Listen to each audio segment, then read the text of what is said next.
नमस्कार. हॅलो सह्याद्रीच्या आजच्या भागात सगळ्यांचं मनपूर्वक स्वागत करते. मी डॉक्टर मृण्मयी भजक.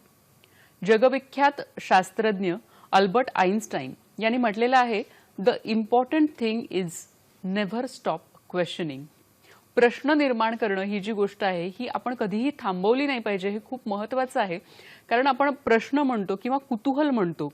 जेव्हा आपल्या मनात कुतूहल निर्माण होतं किंवा प्रश्न निर्माण होतात आणि त्यातूनच आजवर अनेक वैज्ञानिक शोध लागलेले आहेत. आज आपण विज्ञानाबद्दल बोलणार आहोत. आजचा विषय काय आहे तो बघून घेऊया. विज्ञान आणि शांतता आंतरराष्ट्रीय आठवडा सध्या सुरू आहे आणि त्यानिमित्त आजचा खास कार्यक्रम आहे विज्ञान आणि शांतता आंतरराष्ट्रीय आठवडा. आणि ह्या निमित्ताने आज आपण अनेक विषयांवर चर्चा करणार आहोत. विज्ञान आणि शांतता ह्या विषयावर तर बोलणार आहोतच, पण मूलभूत विज्ञान काय आहे, वैज्ञानिक दृष्टिकोन कसा आपण तयार करू शकतो, ह्या सगळ्यांविषयी आज आपण चर्चा करणार आहोत. आणि ह्या चर्चेसाठी आज आपण आमंत्रित केलेला आहे ज्येष्ठ आणि ख्यातनाम शास्त्रज्ञ आणि लेखक डॉक्टर बाळ फोंडके यांना. सर नमस्कार. नमस्कार. कार्यक्रमात मनपूर्वक स्वागत करते. सरांची अगदी थोडक्यात ओळख करून देते. सर BARC मध्ये कार्यरत होते. त्याचप्रमाणे CSIR म्हणजेच council of scientific and industrial research या संस्थेमध्ये संचालक म्हणून त्यांनी काम केलेलं आहे. सायन्स टुडे या नियतकालिकाचे संपादक म्हणूनही त्यांनी काम केलेलं आहे. सरांची अनेक पुस्तकं प्रकाशित आहेत, लहान मुलांसाठी अनेक पुस्तकं आहेत त्यातली, आणि अनेक विद्यापीठांमध्ये आज सर विज्ञान शाखेतील विद्यार्थ्यांना मार्गदर्शन करत असतात. आज आपल्या कार्यक्रमामध्ये ते आलेले आहेत आणि विज्ञानाबद्दल ज्या काही तुमच्या मनात शंका असतील त्या तुम्ही विचारू शकता. त्यासाठी आमचे जे दूरध्वनी क्रमांक आहेत ते टिपून घ्या. दूरध्वनी क्रमांक असे आहेत 24908050 आणि 24988050. 022 हा आहे STD कोड मुंबई बाहेरील सगळ्या प्रेक्षकांसाठी आणि मोबाईल धारकांसाठी. कार्यक्रमाला आपण लगेचच सुरुवात करणार आहोत, पण नेहमीच्याच गोष्टी आपण लक्षात ठेवूया. जेव्हा तुम्ही फोन कराल तेव्हा टीव्हीचा आवाज अगदी कमी ठेवा आणि आजच्या विषयाला धरूनच आपले प्रश्न अपेक्षित आहेत. तर सुरुवात करूया. सर पुन्हा एकदा नमस्कार. स्वागत करते आपल्या कार्यक्रमामध्ये. विज्ञान आणि शांतता आठवडा सध्या सुरू आहे. आपण बघतो की अनेक अशा पद्धतीचे दिवस असतात, ते आपण साजरे करतो उत्साहामध्ये, पण त्या दिवसांचं औचित्य हे त्या दिवसापुरतं नसतं, तर आपण एरवीही ते दिवस साजरे केले पाहिजेत. तर याबद्दल नाही, खरं आहे हे. हा एक उत्सवी स्वरूपाचा झालेला आहे. आपल्या देशामध्ये उत्सवाला आपण जास्त महत्त्व देतो. कुठल्याही गोष्टीचे आपण उत्सवीकरण करतो. तसंच हेही झालेलं आहे. विज्ञान आणि शांतता किंवा इतर काही जे काही असतील हे विषय, ते त्या त्या दिवसांपुरते त्या त्या आठवड्यांपुरतेच चर्चेले जातात. नंतर वर्षभर त्यांचा संपूर्णपणे विसर पडतो. पुन्हा तो आठवडा आला की पुन्हा त्याची चर्चा होते. हे असं करण्यापेक्षा जर सातत्यानं आपण त्याविषयी काही विचार करत राहिलो तर ते समाज मानसात रुजेल आणि मग वैज्ञानिक दृष्टिकोन विकसित होण्यासाठी त्याची मदत होईल. बरोबर. विज्ञान आणि शांतता असा जो तुम्ही आता विषय घेतलात किंवा असा प्रश्न काढलात, त्यामध्ये खरं तर प्रश्न मला अप्रस्तुत वाटतो अशासाठी की विज्ञान हे शांततेला पूरक आहे का, विज्ञानापोटी शांतता प्रस्थापित होते का, किंवा प्रस्थापित होणं कठीण होत जातं का, विज्ञानातील नवीन आविष्कार आहेत ते शांततेच्या विरोधी आहेत का, वगैरे वगैरे. खरं म्हणजे विज्ञान आणि तंत्रज्ञान याच्यामध्ये नेहमी गल्लत केली जाते. अच्छा. विज्ञान म्हणजे काय, तर विशेष ज्ञान. कोणत्याही बाबीचा आपल्या अवतीभोवती अनेक घटना घडत असतात. काही नैसर्गिक आहेत, काही मानवनिर्मित आहेत, काही इतर आहेत. त्यांचं व्यवस्थित आकलन होण्यासाठी त्यापाठी कोणती सूत्र आहेत, कोणकोणत्या कारणामुळे ते आविष्कार आपल्यापुढे सादर होतात, कसे होतात, याची कारणमीमांसा करणं, हे जाणून घेणं, माणसाच्या म्हणजे मनुष्य जातीच्या ज्ञानभांडारात भर घालणं, हे विज्ञानाचं उद्दिष्ट आहे. आता ज्ञानसाधना करायची, नवीन ज्ञान मिळवायचं, तर ते फक्त आपण ज्ञान मिळवतो, त्याचा उपयोग कसा केला जातो हे उपयोग करणाऱ्यावर अवलंबून असतं. किंवा विज्ञानाचा उपयोग नाही, विज्ञानापोटी जे तंत्रज्ञान तयार होतं त्या तंत्रज्ञानाचा उपयोग माणसाकडनं केला जातो आणि मग तो त्यामुळे शांतता निर्माण होते किंवा अशांतता निर्माण होते किंवा इतर प्रश्न निर्माण होतात. म्हणजे खरं तर विज्ञान जसं तुम्ही म्हणालात तसं की विज्ञान आणि तंत्रज्ञान या दोन गोष्टी मुळातच वेगळ्या आहेत. विज्ञान हे ज्ञान आणि तंत्रज्ञान हे आपण म्हणू शकतो की ऍप्लिकेशन त्याचं. तर आज विज्ञान म्हणू शकतो. बरोबर आहे. तर तुम्ही काय सांगाल की आता आपण विज्ञान तंत्रज्ञान हा जो एक संज्ञा म्हणून वापरली जाते किंवा एकत्रच हे दोन्ही शब्द वापरले जातात? नाही, ते वापरले जाणं स्वाभाविक आहे. हा. कारण तंत्रज्ञानाची निर्मिती ही मूलभूत विज्ञानावरूनच होते. हो. मूलभूत विज्ञानात आपल्याला एखादी माहिती मिळाली, उदाहरणार्थ आता एक गुरुत्वाकर्षण आहे सर्वत्र, ही माहिती आपल्याला मिळाली. हो. मग त्या गुरुत्वाकर्षणाचा उपयोग आपण काय करून घेऊ शकतो का? तर गुरुत्वाकर्षणाचा उपयोग करून उंचीवरून पाणी आपण खाली आणतो आणि त्यातून मग जंत्र सादर करून वीज निर्मिती करतो. हे गुरुत्वाकर्षण आहे याची माहिती झाल्यामुळे ते तंत्रज्ञान विकसित झालं. बरोबर आहे. तेव्हा अशा प्रकारे विज्ञानातून तंत्रज्ञान निर्माण होत असल्यामुळे ते दोन शब्द एकत्र येणं स्वाभाविक आहे. परंतु जेव्हा आपण त्यांच्या परिणामांचा विचार करतो त्यावेळेला मुख्यत्वे तंत्रज्ञानाचा परिणाम असतो हे ध्यानात घ्यायला हवं. बरोबर आणि आहे. त्यातही तो उपयोग कोण करतो, कसा करतो यावर ते परिणाम अवलंबून असतात. आता उदाहरण द्यायचं आपल्या नेहमीच्या वापरातलं तर अग्नी प्रज्वलित करणं हा माणसाचा सर्वात पहिला शोध म्हटलं जातं. हो. तर त्या अग्नीचा हे विज्ञान झालं. अग्नी का होतो, प्रज्वलित कसा करायचा हे माहिती झालं. त्यानुसार मग ते तंत्रज्ञान उपलब्ध झालं अग्नी प्रज्वलित करण्याचं. त्याचा उपयोग आपण आपलं अन्न शिजवण्यासाठी करू शकतो किंवा सुनेला जळण्यासाठी करू शकतो. हा तंत्रज्ञानाचा प्रभाव नाहीये, तो कसा वापर करतो, कोण करतो याच्यावरती अवलंबून आहे. खरंय. म्हणजे विज्ञान खरं तर एक ज्ञान आहे, पण त्याचा वापर कोणाच्या हस्ते होतो, कोणाच्या हातून होतो आणि कशासाठी होतो, ह्या खरं तर ह्या गोष्टींवर त्याचा मग पुढे तो शांततेसाठी होतोय का, संहारासाठी होतोय का, आणखी कशासाठी होतोय, यावर ह्या सगळ्या गोष्टी अवलंबून असतात. तुम्ही सुरुवातीलाच एक उल्लेख केलात तो म्हणजे वैज्ञानिक दृष्टिकोनाचा.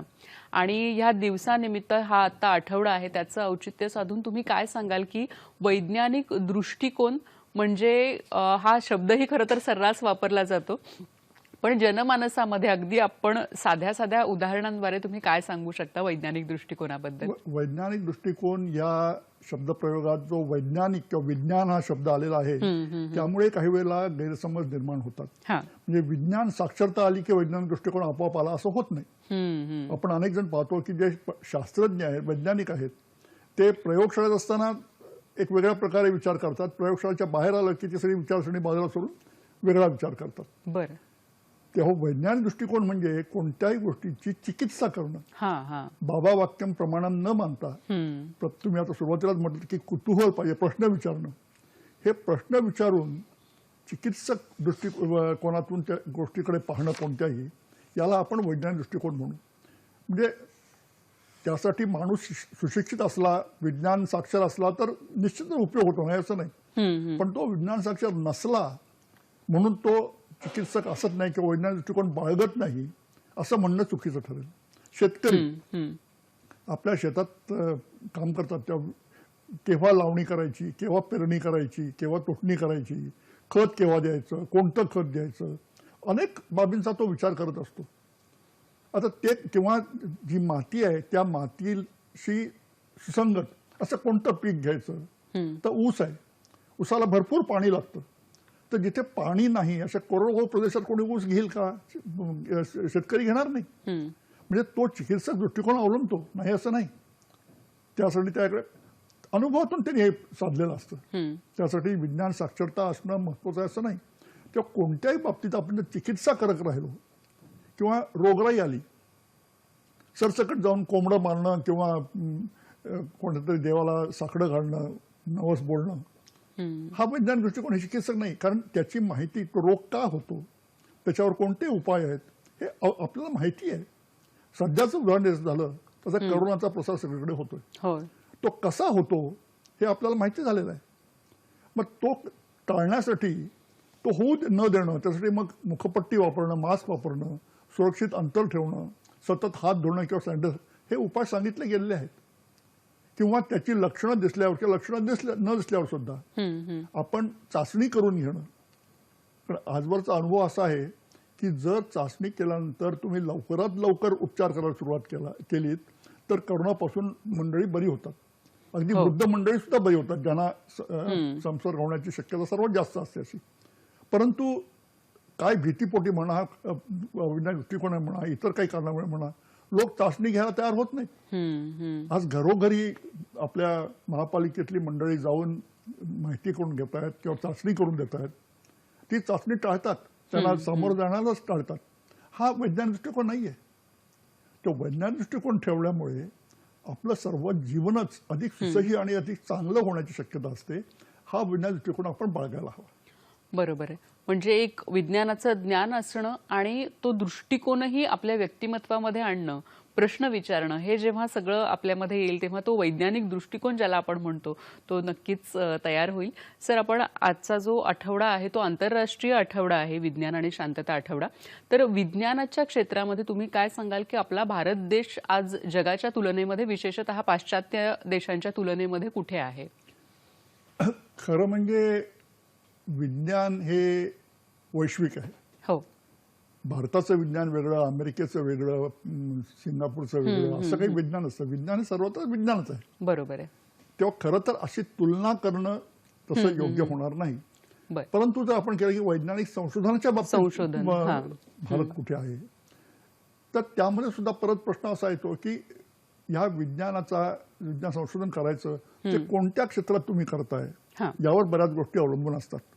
त्याचबरोबर तुमच्याकडे मनुष्यबळ काय आहे, तुमच्याकडे अर्थबळ काय आहे, एकंदरीत समाजाची मानसिकता काय आहे, यावर बऱ्याच गोष्टी अवलंबून असतात. तरीही मी म्हणेन की त्या बाबतीत भारतानं बरीच मदत मारलेली आहे. सर्वात उत्तम उदाहरण द्यायचे ते इस्रोची. आता परवाच काहीतरी एकाच वेळेला 17-18 उपग्रह त्यांनी प्रस्थापित केले एका प्रक्षेपणामध्ये. त्यातले भारतीय किती होते? 3-4च. अमेरिकेचे होते, इतर काही पाश्चात्य देशांचे होते, सिंगापूरचे होते, ऑस्ट्रेलियाचे होते. म्हणजे या विकसित देशांचे उपग्रह सुद्धा आपण आज प्रस्थापित करतो आहोत. आज अंतराळ संशोधनाच्या क्षेत्रामध्ये भारतानं आघाडीचं स्थान मिळवलेलं आहे, नाव कमावलेलं आहे. आणि हे संपूर्ण आपण स्वबळावर करतो. म्हणजे त्यासाठी जे प्रक्षेपणास्त्र आपण निर्माण करतो, उदाहरण द्यायचं तर आता PSLV म्हणून जो एक प्रक्षेपक आहे, पोलर सॅटेलाइट लॉन्च व्हेकल, त्यासाठी तुम्हाला क्रायोजेनिक इंजिन्स लागतात. म्हणजे अतिशीत तापमानाला त्याच्यावर काम करणारी इंधनं लागतात. त्यामुळे मग तुम्ही घन इंधनाच्या ऐवजी द्रवरूप किंवा वायुरूप इंधनं वापरू शकता. त्यापायी वजन कमी होतं, तुम्ही अधिक उपग्रह किंवा अधिक पेलोड आपण देऊ शकतो. तर ही क्रायोजेनिक इंजिनं आपण तयार करत नव्हतो. त्यावेळेला आपण ती क्रायोजेनिक इंजिनं दुसऱ्यांकडनं विकत घेत होतो. एकदा आपण रशियाबरोबर करार केला की 3 क्रायोजेनिक इंजिन आपल्याला द्यायची आणि त्याचबरोबर ती तयार करण्याचं तंत्रज्ञानही आपल्याला द्यायचं. म्हणून करार झाला. कराराचे सगळे पैसे आपण अदा केले. पण त्यावेळेला रशियावर अमेरिकेनं काही दबाव आणला म्हणा, इतरांनी दबाव आणला. कारण त्यावेळेला आपण काही 1974 साली अणुचाचण्या केलेल्या होत्या. त्यामुळे भारताकडे पाहण्याचा पाश्चात्य, विशेषतः अमेरिका दृष्टिकोन फार वेगळा होता. त्यांनी दबाव आणला आणि ऐन वेळेला रशियाने सांगितले की नाही, आम्ही हा करार पाळू शकत नाही, आम्ही तुम्हाला तंत्रज्ञान देणार नाही, आम्ही तुम्हाला फक्त इंजिन देऊ. अच्छा. आता खरं तर आपण बखेडा निर्माण करू शकलो असू द्या, कारण आपण करार केला होता, कराराची पूर्ती करणं आवश्यक होतं. पण म्हटलं ठीक आहे, तुम्ही तंत्रज्ञान देणार नसाल नका देऊ, मग 3च्या ऐवजी आम्हाला 6 इंजिन द्या. कारण किंमत आम्ही तुम्हाला ऑलरेडी दिलेली, पैसे दिलेले. त्याने ती इंजिनं दिली. ती इंजिनं काढल्यानंतर आपण त्यातली काही इंजिनं सुटी करून त्याचं काम कसं करतं हे शोधलं, पाहिलं, त्याच्यावर अभ्यास केला आणि आपण आता स्वतः तंत्रज्ञान विकसित केलेलं आहे. आता जी क्रायोजेनिक इंजिन करतात ती आपण स्वतः स्वबळावर तयार करतो. इतकी आपण आघाडी घेतलेली आहे. अणुऊर्जा क्षेत्रातही तीच परिस्थिती आहे. फास्ट ब्रेडर रिॲक्टर टेक्नॉलॉजी आज जगात इतर कोणीही वापरत नाही, फक्त आपण वापरतो. आणखी ताजी उदाहरणं द्यायची झाली तर नेहमीच हा प्रश्न विचारला जातो की आपल्याकडे एवढ्या संशोधन संस्था आहेत, राष्ट्रीय संस्था आहेत, प्रयोगशाळा आहेत, हे सगळे पांढरे हत्ती आहेत, काय उपयोग आहे त्यांचा? आत्ता पण जेव्हा जेव्हा आव्हानं निर्माण झालेली आहेत त्या वेळेला आपल्या वैज्ञानिकांनी त्या आव्हानाला समर्थपणे तोंड दिलेलं आहे, त्यावर मात करण्याचे प्रयत्न केलेले आहेत. सध्याचं उदाहरण द्यायचं तर करोनाची साथ आली, त्यासाठी काही उपकरणं लागली आपल्याला. व्हेंटिलेटर्स पाहिजे होते, तुमचे ऑक्सिजन मशीन्स पाहिजे होती. आपण तयार केली ती इथलं तंत्रज्ञान वापरून. बरोबर आहे. एवढंच नाही तर त्यावर औषध निर्मितीसाठी जे काही प्रयत्न होत आहेत, आज औषध निर्मिती क्षेत्रामध्ये आपण बरेच आघाडीवर आहोत. तो एक क्षेत्र आहे. दुसरं पण त्यासाठी जे घटक रसायनं लागतात ती घटक रसायनं आपण आत्तापर्यंत अजूनही आयात करतो, काही चीनमधून आयात करतो. तर चीनी मालावर बहिष्कार टाकण्याचं ठरल्यानंतर आपल्या पुण्याच्या नॅशनल केमिकल लॅबोरेटरीने अशी अनेक घटक रसायनं तयार करण्याचं तंत्रज्ञान विकसित केलं, पेटंट केलं आणि आपण ती रसायनं सुद्धा करतो आहोत की ज्यांचा करोनाच्या विरुद्ध जी काही आपल्याला औषध तयार करायची त्यासाठी उपयोग होईल. 2 आणखी ठळक उदाहरणं तुम्हाला देतो मी. करोनाच्या लशीचा सगळेच जण वाट पाहतोय. 5-6 लशी आहे त्या आघाडी त्यांच्या अंतिम टप्प्यातल्या चाचण्या सुरू आहेत. त्यातली एक आहे ती संपूर्ण आपली भारतीय बनावटीची स्वबळावर निर्माण केलेली कोव्हॅक्सिन. पुण्याच्याच नॅशनल इन्स्टिट्यूट ऑफ व्हायरॉलॉजी यांनी त्यासाठी लागणारा निष्क्रिय विषाणू तयार करण्यात यश मिळवलं आणि तो निष्क्रिय विषाणू देऊन त्यांनी हैदराबादच्या भारत बायोटेक या औद्योगिक संस्थेकडे दिला आणि त्यांनी मग त्यापासून लस तयार करण्याचं तंत्रज्ञान केलं. ही लस तयार झालेली आहे. त्याच्या पहिल्या 2 टप्प्यातल्या चाचण्या पूर्ण झालेल्या आहेत. 3ऱ्या टप्प्यातल्या चाचण्या सुरू होत आहेत, काही प्रमाणात सुरू झालेल्या आहेत. ही संपूर्ण भारतीय बनावटीची वॅक्सिन आहे. कारण उद्याची कारण ह्या लसींबाबत किंवा वॅक्सिनबाबत एक प्रश्न उद्या उभा राहणार आहे, कदाचित राहू नये अशी सर्वांची धडपड आहे, पण राहू शकेल. कारण कोणतंही असं औद्योगिक स्वरूपाचं तंत्रज्ञान केल्यानंतर त्याच्यासाठी पेटंट दिलं जातं आणि पेटंट दिल्यामुळे मग त्या पेटंट पोटी जे आपला स्वामित्व हक्क द्यावा लागतो, रॉयल्टी द्यावी लागते, त्यातून त्याची किंमत वाढते किंवा काही वेळेला ती पेटंट पासून ते तंत्रज्ञान वापरून ते उत्पादन करण्याचे परवाना दिला जात नाही. त्यावर आता काही उपाय आहेत, त्यावर नंतर बोलू पाहिजे कदाचित. तर ही जी भारतीय बनावटीची आहे ही संपूर्ण आपलीच असल्यामुळे त्याच्यावर पेटंट मिळालं तरी दुसऱ्या कोणाला हक्क सांगता येणार नाही. आपण संपूर्ण आपल्या संपूर्ण देशासाठी जी गरज आहे ती गरज भागवण्याचं सामर्थ्य त्याच्यामध्ये आहे. नक्कीच. म्हणजे खरं तर भारत देश, आपला देश देखील आज संशोधनामध्ये, वैज्ञानिक संशोधनामध्ये खूप अग्रेसर आहे. याची वेगवेगळी उदाहरणं सरांनी दिलेली आहेत. आणखी आपण चर्चा करणार आहोत ह्या विषयावर, पण आता वेळ झाली आहे एका छोट्याशा विश्रांतीची.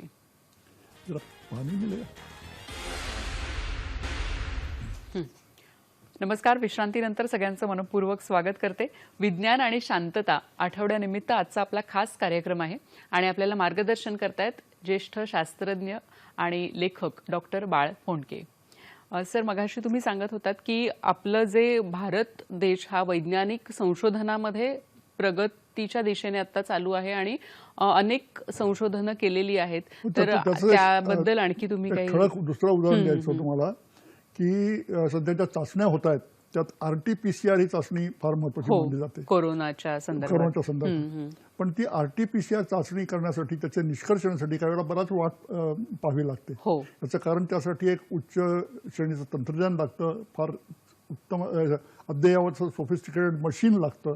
हे सर्वत्र उपलब्ध नाहीये निर्णय ठिकाणी. त्यामुळे मग त्या प्रयोगशाळेत ते सगळे नमुने पाठवणं, त्याची वाट पाहणं वगैरे आपल्याच CSIR संस्थेमधल्या institute of genomics and integrated biology यांनी फेलुदा नावाची एक चाचणी तयार केलेली आहे. ती ज्या तंत्रज्ञानाला यंदा, या विज्ञान क्षेत्रातील योगदानाला यंदा नोबेल पुरस्कार दिला गेला, क्रिस्पर टेक्नॉलॉजी म्हणतात, त्याचाच वापर करून त्यांनी हे नवीन चाचणी विकसित केलेली आहे. तिचे निष्कर्ष तुम्हाला ताबडतोब मिळू शकतात. त्यासाठी कुठल्याही प्रकारचं असं सोफिस्टिकेटेड मशीन लागत नाही, तुम्ही दुसरीकडे कुठेही शिवू शकता.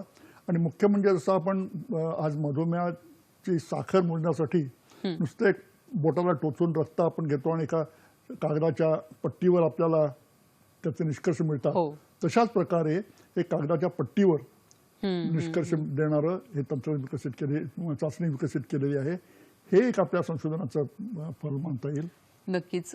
ही जी चाचणी आहे ती सध्या भारतात केली जाते, कारण नाही ती सध्याच्या त्या चाचणी ती विकसित होते त्या चाचणीच्या चाचण्या ज्या कराव्या लागतात त्या सध्या होत आहेत, पण होईल लवकर.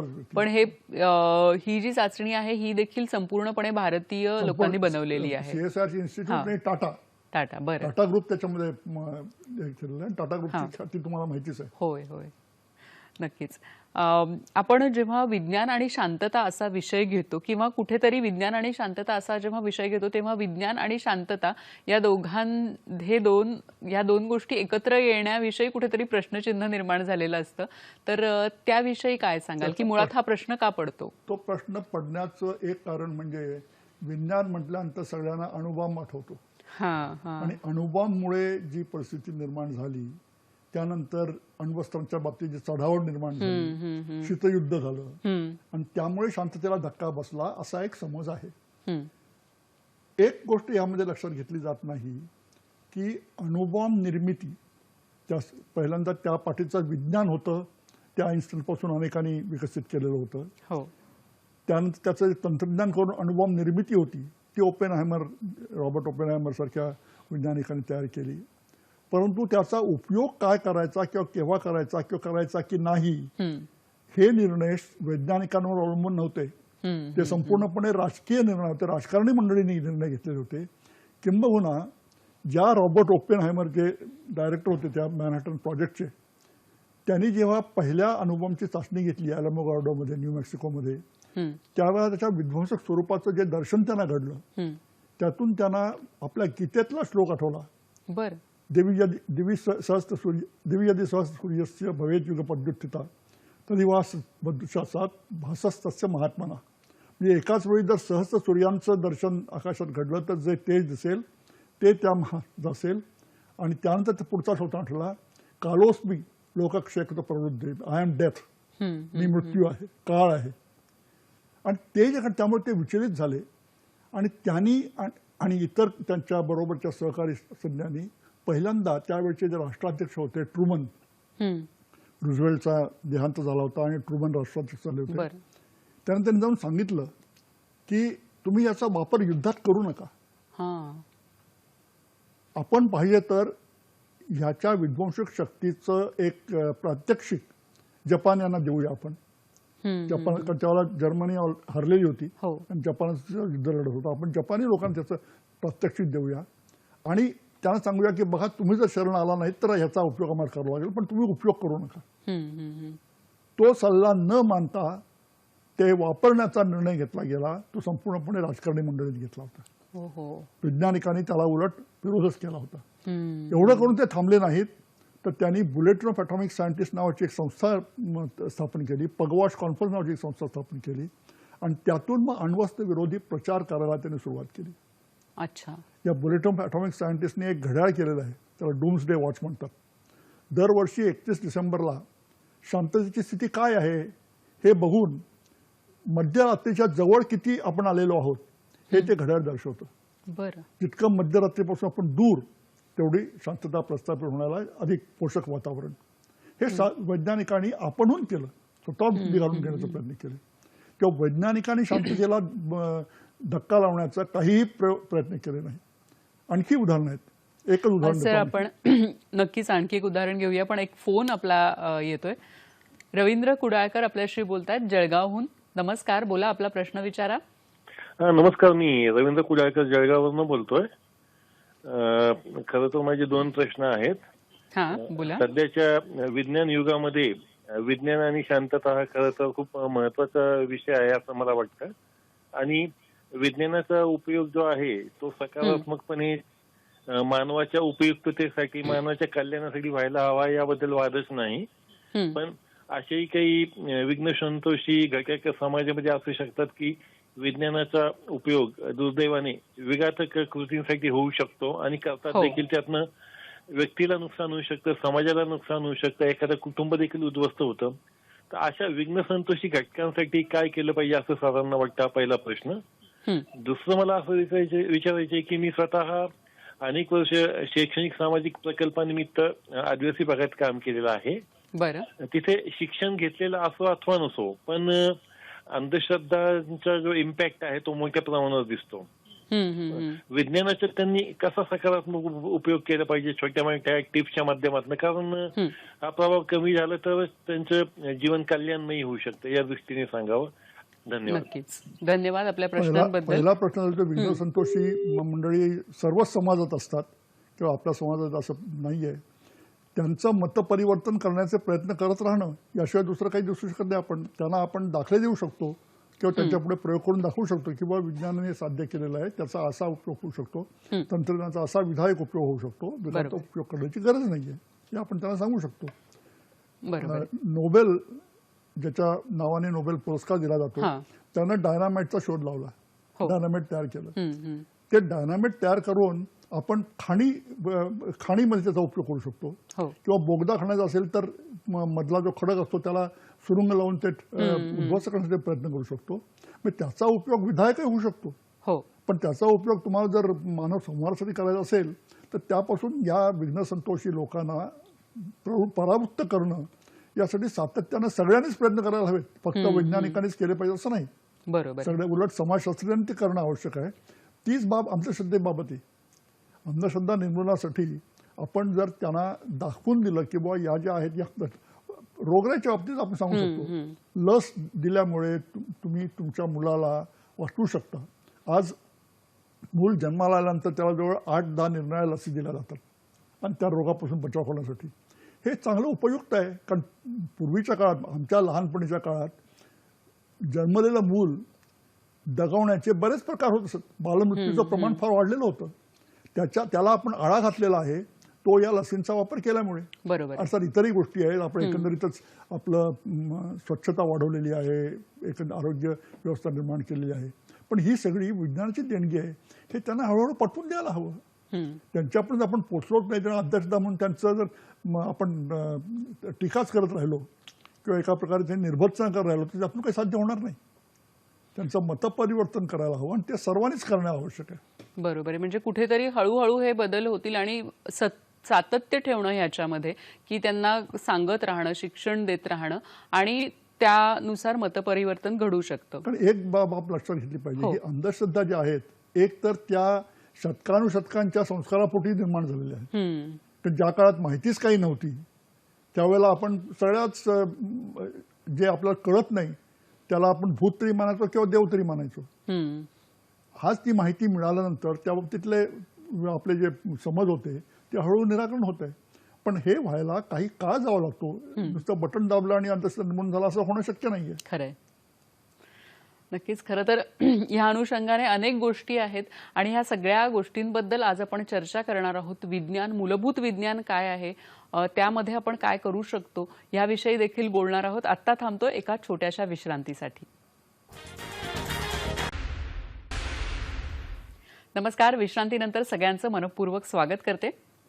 माजी राष्ट्रपती APJ अब्दुल कलाम यांनी म्हटलेलं आहे की विज्ञान ही मानवतेला, संपूर्ण मानवतेला मिळालेली एक अतिशय सुंदर अशी देणगी आहे आणि त्याचा गैरवापर मात्र आपण करता कामा नये.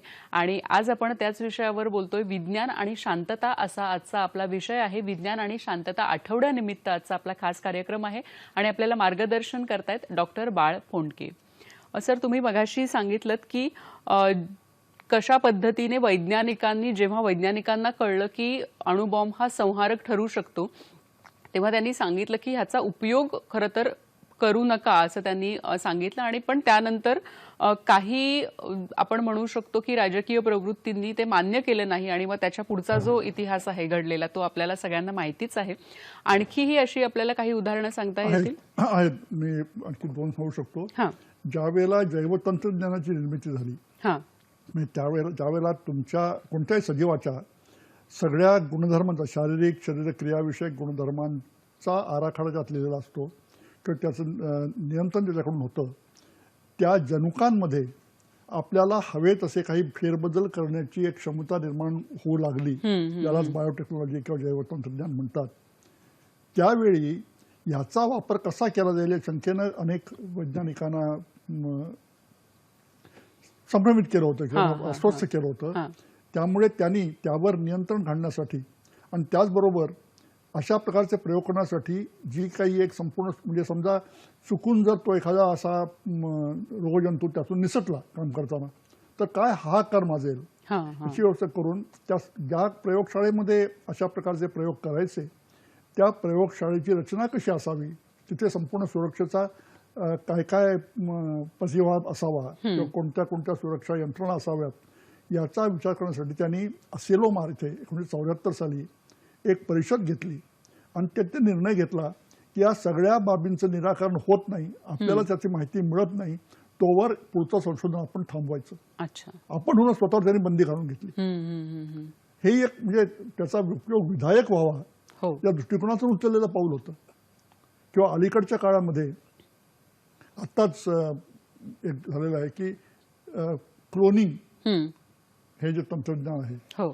त्याचाही वापर कसा करा, मानवी याच्यावर तो वापर केला जाऊ नये यावर बंधनं घालावीत असा हा आग्रह वैज्ञानिकांनीच धरलेला आहे. बरं. किंवा ज्या विज्ञान आविष्कारासाठी यंदाचा नोबेल पुरस्कार दिला गेला रसायनशास्त्रातला इमॅन्युएल शार्पेंटिये आणि जेनिफर दाऊडना यांना क्रिस्पर टेक्नॉलॉजी म्हणतात, त्या क्रिस्परमुळे आपण परत जनुकामध्ये नेमके आपल्याला हवे तसे हवे तेवढे बदल करू शकतो. तर त्याचा उपयोग करून ज्याला डिझायनर बेबीज म्हणतात, हो, म्हणजे तुम्हाला हवे ते गुणधर्म असलेलं मूल जन्माला घालणं, त्याचा उपयोग केला जाऊ नये त्यावर बंदी घालावी असा आग्रह परत वैज्ञानिकांनी धरलेला आहे. आता त्याला राजकीय मंडळी कितपत साथ देतात हे त्याच्यावर अवलंबून राहील. खरंय खरंय. म्हणजे वैज्ञानिकांनी जो शोध लावलेला आहे आणि वैज्ञानिकांनीच पुढे एखाद्या गोष्टीचा संहारक उपयोग होऊ नये त्यासाठी देखील प्रयत्न केलेले आहेत. आपल्याला एक फोन येतोय, गोव्याहून आपल्याशी बोलतायत विठ्ठल कामत. नमस्कार, बोला. शिडांच्या जहाजाबद्दल नवीन संशोधन काय झालेलं आहे, तर त्याचप्रमाणे बुमरँग बद्दल नवीन संशोधन काय झालेलं आहे ते सांगा. परत बोला जरा. शिडांच्या जहाजांबद्दल काही नवीन संशोधन झालेलं आहे, याचा विकास झालेला आहे का या दोन गोष्टीचा? मला या शिडांच्या जहाजाबद्दल धन्यवाद, आपला प्रश्न कळलेला आहे. आणि बुमरँग बद्दल नवीन संशोधन काय झालेले आहे का? नाही, मला या बाबतीत काही फारशी माहिती नाहीये. कारण विज्ञान हा विषयच खरं तर या विज्ञानाची व्याप्ती खरं तर खूप मोठी आहे आणि रोजच्या रोज नवीन काही ना काहीतरी. तुम्ही गोव्यात आहात तर गोव्यात नॅशनल इन्स्टिट्यूट ऑफ ओशनोग्राफी आहे दोनापावला इथे, तिथे तुम्हाला कदाचित याविषयीची अधिक माहिती मिळू शकेल, विशेषतः शिडांच्या जहाजाविषयीची.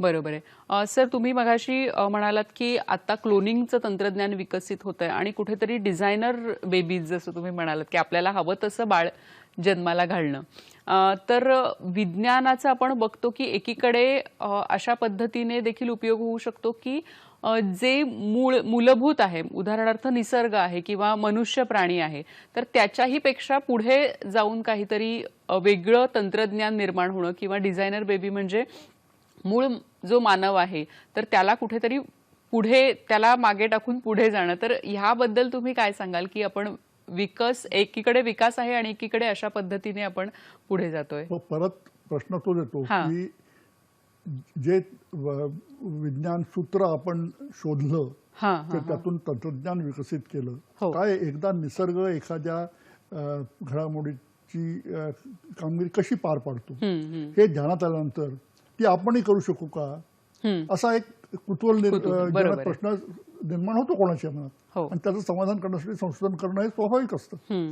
प्रश्न असा असतो की ते विकसित केल्यानंतर परत त्याचा उपयोग कोण करणार आहे यावर पुढच्या गोष्टी अवलंबून असतात. उदाहरण त्याचं नेहमीच द्यायचं झालं तर ज्याला आपण गर्भजलचिकित्सा म्हणतो, प्रीनॅटल सेक्स डिटर्मिनेशन, म्हणजे प्रसूतीपूर्व जे मूल जन्माला येणार आहे ते मुलगा आहे की मुलगी आहे, तर लिंग काय आहे हे निश्चित करणारं तंत्रज्ञान हे विकसित केलं गेलं. ते का विकसित केलं गेलं तर अशी अनेक उदाहरणं तुम्हाला आढळतात की एखाद्या जोडप्याला पहिलं मूल जे झालेलं असतं त्याच्या अंगी काही जनुकीय दोष असतात, मग ते बुद्धिमंद असतं किंवा काही इतर त्यात विकृती असतात, आणि हे जनुकीय दोष असतात, म्हणजे जेनेटिक डिसीज म्हणतो त्याला. बरोबर. साहजिकच या जोडप्याला अशी भीती असते की पुढचं मूल जन्माला घाल ते असंच होणार नाही कशावरून.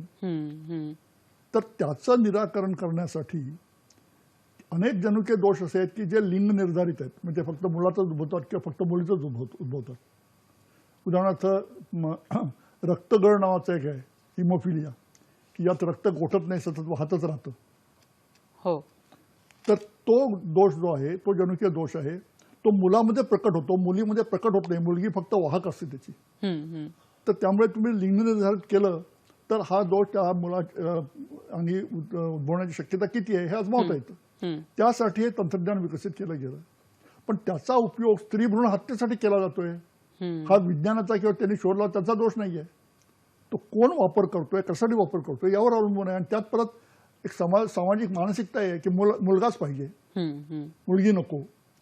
ही जी सामाजिक मानसिकता आहे, एक प्रकारची अंधश्रद्धा आहे, तिचा हा प्रभाव आहे. नक्कीच.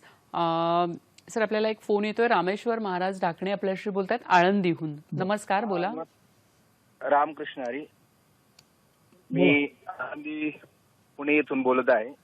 माझं नाव रामेश्वर महाराज ढाकणे. वारकरी संप्रदायाचा प्रचार प्रसार करण्याचं काम करतो आहे.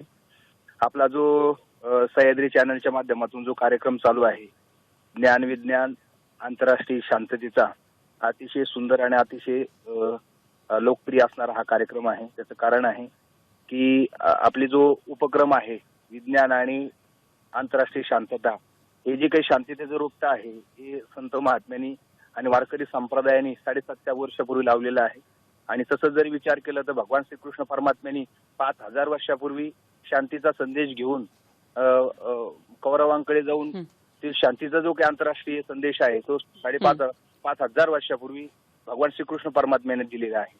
बरोबर आहे. आपला प्रश्न काय आहे हा जर नेमका विचारला तर बरं होईल.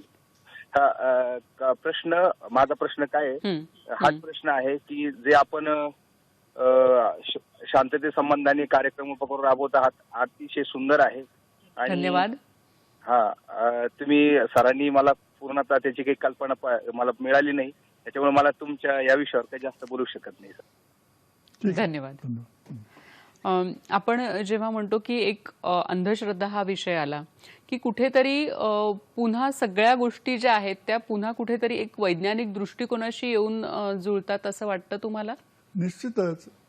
त्यातही परत काय आहे की आपण श्रद्धा आणि अंधश्रद्धा याच्यामध्ये गल्लत करतो. हो हो.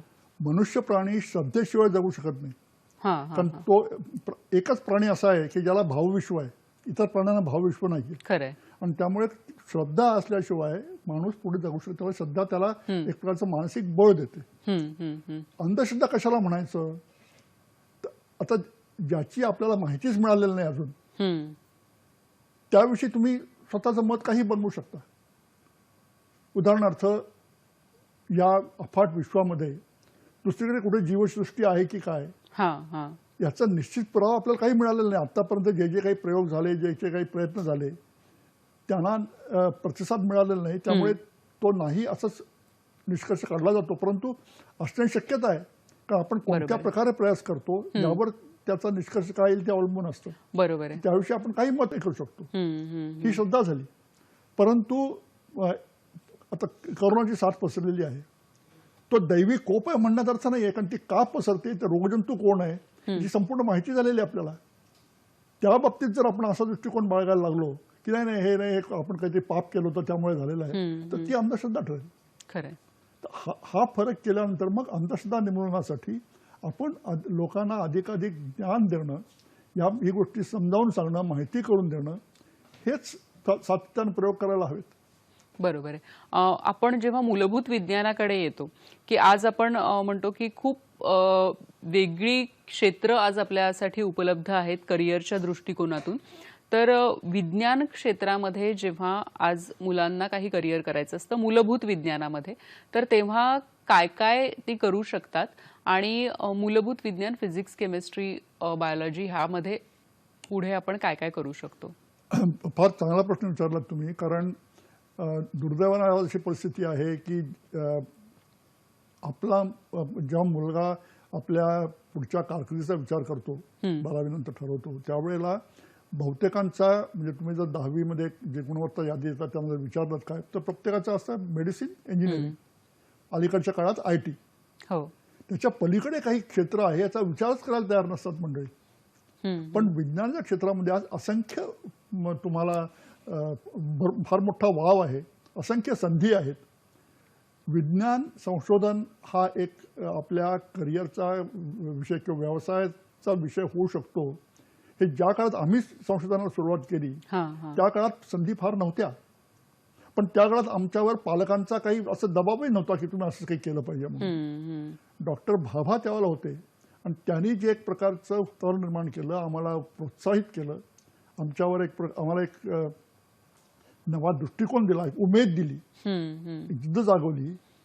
ती जागवण्याची अशा प्रकारचे ज्याला आपण रोल मॉडेल्स म्हणतो ते लोकांपुढे ठेवण्याची आवश्यकता आहे. तर मूलभूत विज्ञानाकडे विद्यार्थी वळतील. पालकांचा विचार काय असतो की आपल्या मुलाचं भलं व्हावं, त्याला चांगली नोकरी मिळावी, त्याचं जीवन प्रस्थापित व्हावं, त्यासाठी अर्थात पैसा मिळावा. परंतु आज तुम्ही जर केवळ तुम्हाला जे काही वेतनमान मिळतं त्याचा विचार केला तर विज्ञान क्षेत्रामध्ये सुद्धा वेतनमान अतिशय चांगलं झालेलं आहे, सरकारी संस्थांमध्ये सुद्धा.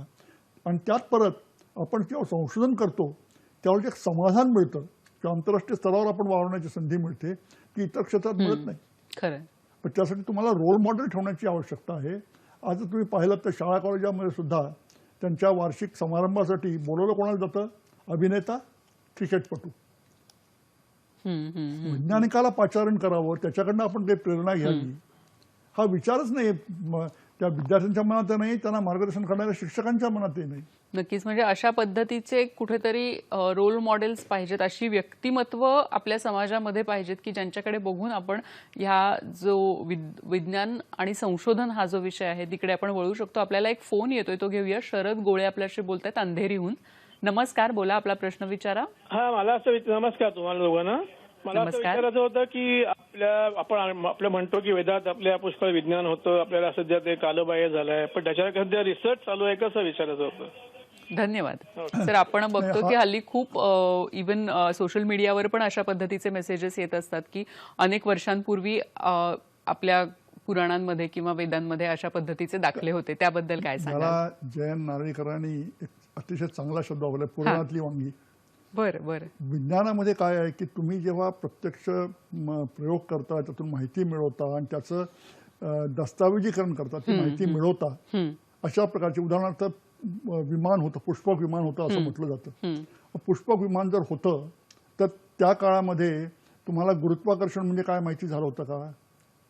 न्यूटन 17व्या शतकात आला होता, तोपर्यंत काही गुरुत्वाकर्षण म्हणजे काय याची माहिती नव्हती. मग त्याच्यावर मात करून कसं उडायचं याची कल्पना आली होती का? बरं, पुष्पक विमान बांधायचं त्यासाठी त्याचा सांगाडा बनवण्यासाठी कोणता धातू वापरला होता, त्या धातूचा निर्मिती कशी केली होती, त्याच्यापासून पत्रे कसे बनव, हे सगळं तंत्रज्ञान कुठे आहे का तुमच्या पिता मिळलेलं?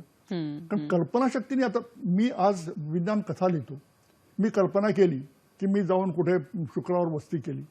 विज्ञान कथेमध्ये कल्पना मी करू शकतो, पण याचा अर्थ असं म्हणता येणार नाही कोणाला की 21व्या शतकात ज्यांनी जाऊन शुक्रावर वस्ती केली होती म्हणून.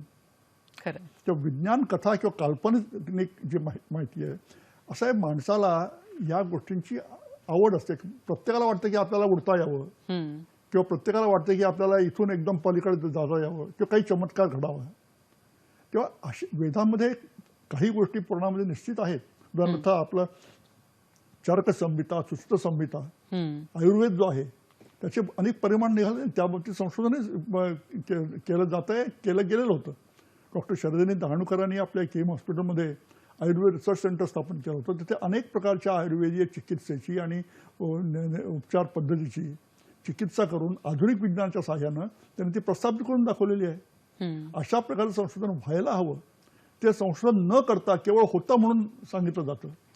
या मंडळीनं मला एक प्रश्न विचारायचा आहे की जेव्हा आधुनिक विज्ञानाच्या तर्फे एखादी नवीन शोध लागतो किंवा एखादी नवीन बाब लक्षात येते, त्यानंतरच यांना का सांगता येते की आमच्या वेदात हे होतं म्हणून? मध्यंतरीच्या काळात आपल्याकडे अंधायुग होतं म्हणा, त्यामुळे माहिती नव्हते. आज तुला माहिती झालेलं नाही वेदात बरंच ज्ञान होतं म्हणून. मग आज असे अनेक प्रश्न आहेत जे विज्ञानाला त्याची उत्तरं अजून मिळालेली नाही आहेत. त्यांची उत्तरं वेदांमधून शोधून तुम्ही द्या. मग कोणी म्हणणार नाही की तुम्ही फक्त नंतरच विचार करता म्हणून. ते करण्याची कोणाची तयारी नसते. बरोबर आहे. म्हणजे जे आहे त्याचं कुठेतरी पुन्हा ते तपासून पाहणं आणि त्यावर पुन्हा संशोधन होणं हे देखील गरजेचं आहे. आणखी आपण बोलणार आहोत या विषयावर. आता वेळ झाली आहे एका छोट्याशा विश्रांतीची.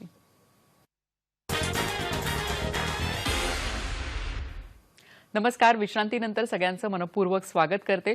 विज्ञान आणि शांतता आठवडाच सुरू आहे आणि त्यानिमित्त आपला खास कार्यक्रम आहे आणि आपल्याला मार्गदर्शन करतायत डॉक्टर बाळ फोंडके. सर, मगाशी तुम्ही उल्लेख केलात विज्ञान कथांचा. खरं तर लहान मुलांमध्ये आणि मोठ्या माणसांमध्ये आपल्याला देखील खरं तर कथा गोष्टी ऐकायला खूप आवडत असतात. पण विशेषतः लहान मुलांमध्ये जेव्हा विज्ञान हे कथेच्या रूपाने सांगितलं जातं, त्यामध्ये विज्ञानही असतं आणि एक कुठेतरी कल्पकथा देखील असते. तर या विज्ञान कथांबद्दल थोडंसं सांगा. हा एक अतिशय चांगला उपाय आहे मुलांमध्ये विज्ञानाविषयी अधिक आवड निर्माण करण्याचा. कारण आपण पाहतो नुसता इतिहास वाचणं कंटाळून वाटतं, पण ऐतिहासिक कथा आपल्याला वाचायला आवडतात. त्यातून इतिहासाविषयी आपल्याला आवड निर्माण होते. तीच बाब विज्ञान कथांची आहे. कारण विज्ञान हे काहीतरी घनगंभीर आहे, आपल्या डोक्यावरून जाणार आहे, अपने बस की बात नाही, असा एक गैरसमज विनाकारण लोकांच्या मनात एक दहशतच निर्माण झालेली असते विज्ञान आणि गणित या दोन विषयांसंबंधी. नक्कीच सर, मी थोडंसं तुम्हाला थांबवते कारण आपल्याला एक फोन येतोय आणि ते फोन लाईनवर आहेत. बालाजी भिसे आपल्याशी बोलतायत. नमस्कार, बोला, प्रश्न विचारा. बालाजी भिसे. नमस्कार, बोला. सर मॅडम, मला सरला एक प्रश्न विचारायचा. आपल्या देशामध्ये जागतिक याच्यावर विज्ञान भरपूर तरक्की केलंय, पण जागतिक शांतता कशी नांदेल याबद्दल मला सरला प्रश्न विचारायचा. विज्ञानामुळे खरंच जागतिक शांतता नांदू शकते का, याच्यावर सविस्तर असं चर्चा करावं. धन्यवाद आपल्या प्रश्नाबद्दल. हा प्रश्न सर आपण नक्कीच घेऊया, पण आता तुम्ही जो मुद्दा सांगत होतात विज्ञान कथांबद्दल. तर त्यामुळे विज्ञान कथांमुळे जर चांगल्या विज्ञान कथा जर मुलांना वाचायला मिळाल्या तर त्यांच्या मनात जी विनाकारण दहशत निर्माण झालेली आहे तिचं निराकरण होण्याची शक्यता आहे. विज्ञानाविषयी त्यांना आवड निर्माण होईल. आणि विज्ञान कथांमध्ये विशेषतः ज्या चांगल्या विज्ञान कथा आहे त्यामध्ये प्रस्थापित विज्ञान जे असतं ते अचूक सांगितलेलं असतं आणि त्या प्रस्थापित विज्ञानाचा धागा पकडून आपण एक्स्ट्रापोलेशन म्हणतो, आपण पुढे भविष्यात काय होऊ शकेल अशा प्रकारे कल्पकता केलेली असते. तर त्यामुळे जे विज्ञान समजावून सांगायचं आपल्याला ते व्यवस्थित आपण समजावून सांगू शकतो अशा प्रकारच्या. आणि एक चांगली गोष्ट आहे की मराठीमध्ये जितक्या प्रमाणात विज्ञान कथा लिहिल्या जातात, ते विज्ञान कथांचं दालन जितकं समृद्ध आहे तितकं इतर कोणत्याही भारतीय भाषांमध्ये नाही. 20-25-30 वर्षापूर्वी 1992 साली नॅशनल बुक ट्रस्ट तर्फे मी एका भारतीय प्रातिनिधिक विज्ञान कथांचा प्रातिनिधिक संग्रह संपादित केला होता. 7 निरनिराळ्या भाषांमधल्या कथा होत्या. एकूण 20 कथांपैकी 7 मराठीतल्या होत्या. ते 7 मी मराठी भाषक आहे म्हणून 7 मराठीतल्या होत्या असं नाही, तर इतर अनेक भाषांमध्ये मला विज्ञान कथा सापडल्या नाही. उदाहरण द्यायचं झालं तर मल्याळम, तिथे विज्ञानाचा प्रसार पुष्कळ झालेला आहे. तिथलं जे शास्त्र संस्कृती मंडळ आहे त्यांनी फार चांगला प्रचार केला आहे विज्ञान दृष्टिकोन जोडण्यासाठी, पण विज्ञान कथा तिथे लिहिल्या गेल्या नाही भाषामधल्या. बरोबर. आणि ही खूप चांगली गोष्ट आहे की मराठीमध्ये खूप मोठं दालन विज्ञान कथांचं आपल्यासाठी आहे. सर, मगाशी फोन आला होता बालाजी भिसे यांचा, आणि जागतिक शांततेसाठी विज्ञान कशा पद्धतीने काम करू शकतं. खरं म्हणजे आपण आता जे चर्चा करत आलो त्याच्यामध्ये याचं उत्तर काही मुद्दे झालेले आहेत, मुद्दे झालेले आहे. आणि विज्ञान निर्णय सूत्र सांगून किंवा तंत्रज्ञान निर्मिती करून त्याचा उपयोग विधायक प्रकारे कसा होईल याचा निर्णय वैज्ञानिकांकडे नाहीये दुर्दैवानं, तो राजकारणी मंडळींवर आहे. तेव्हा हा जर ही शांतता निर्माण करायची असेल तर राजकारणी मंडळींचं प्रबोधन करणं आवश्यक आहे. आता हे कसं करायचं हे केवळ वैज्ञानिकांवर अवलंबून आहे, सर्वांनाच अवलंबून आहे. ते समाजशास्त्रज्ञांनी सुद्धा त्यात पुढाकार घ्यायला हवा. म्हणजे विज्ञानाचा शोध लावणं किंवा विज्ञान क्षेत्रामध्ये संशोधन करणं हे शास्त्रज्ञ करत असतात, वैज्ञानिक करत असतात, पण त्याचा पुढे उपयोग कसा करायचा हे अनेक लोकांवर असतं. आणि सगळ्यात महत्त्वाचं म्हणजे सर, ह्याच्यामध्ये सामान्य लोकांचाही कुठेतरी हातभार असतो. सगळ्यांचाच हातभार लागला पाहिजे त्याला. नक्कीच ते उत्तरदायित्व केवळ वैज्ञानिकांवर ठेवून भागणार नाही आपल्याला. खरंय. लहान मुलांमध्ये तुम्ही एक विज्ञान कथांचं एक अतिशय चांगलं माध्यम आहे, आणि रोजच्या आपल्या आयुष्यामध्ये वैज्ञानिक दृष्टिकोन कशा पद्धतीने निर्माण केला जाऊ शकतो याबद्दल काय सांगाल? त्यासाठी पहिली गोष्ट म्हणजे तुम्ही सुरुवातीलाच म्हटलं त्याप्रमाणे त्यांचे कुतूहल जे असतं, कची बाराखडी लक्षात ठेवली पाहिजे. का, कसं, कोण, किती, काय, केव्हा, कुठं, हे प्रश्न प्रत्येक बाबतीत विचारायला हवेत आणि सर्वांनी विचारायला हवेत. आता साधं उदाहरण द्यायचं झालं तर गृहिणी आहेत, तुमचा नेहमीचा अनुभव आहे की तुम्ही जर तुमच्या लिंबू सरबतामध्ये साखर घातलीत की ती विरघळायला वेळ लागतो, तुम्हाला चमच्याने बराच वेळ ढवळत राहावं लागतं. मीठ घातलं तर पटकन विरघळतं. का? त्यापाठी विज्ञान आहे. हे जर समजून घेण्याचा प्रयत्न केला, म्हणजे अशा प्रकारे अनेक हे आहेत की याचं समजून घेण्याचा आपण प्रयत्न केला तर त्यातून मग विज्ञानाविषयी आवड निर्माण होईल, अधिकाधिक वैज्ञानिक दृष्टिकोन रुजेल. हे मुलांमध्ये सुरुवातीपासूनच आपण काय करतो, घरी काय किंवा शाळेमध्ये काय, मुलांच्या अंगी उपजत कुतूहल असतं. त्या कुतूहलापोटीच ते निर्णय अनुभव घेऊन माहिती घेण्याचा प्रयत्न करत असतं. पण त्याने विचारलेल्या प्रश्नांना आपण दाबून ठेवतो, त्यांना प्रश्न विचारू देत नाही. जास्त शहाणपणा करू नको, गप्प बस. त्यांचं कुतूहल आपण मारतो. ते न मारता त्या कुतूहलाला प्रोत्साहित कर. आपल्याला माहिती असेल असं नाही, पण आपण सांगू शकतो, ठीक आहे तुला प्रश्न चांगला आहे, आज मला माहिती नाही, मी माहिती काढून तुला उद्या देतो. हे सांगणं आवश्यक आहे. मुलांचं कुतूहल जे आहे उपजत ते मारू नका, उलट त्याला अधिक प्रोत्साहन द्या, म्हणजे मग वैज्ञानिक दृष्टिकोन भविष्यकाळात रुजण्याची अधिकाधिक शक्यता निर्माण होईल. नक्कीच. वेगवेगळ्या विषयांवर खरं तर वेगवेगळ्या मुद्द्यांवर आपण बोलतोय आणि कसा वाटतोय तुम्हाला आजचा आमचा कार्यक्रम हे आम्हाला जरूर कळवा. त्यासाठी वेगवेगळी माध्यमं आहेत, त्या माध्यमांमधून आपण कळवू शकता. आपले अभिप्राय जे आहेत ते नोंदवू शकता.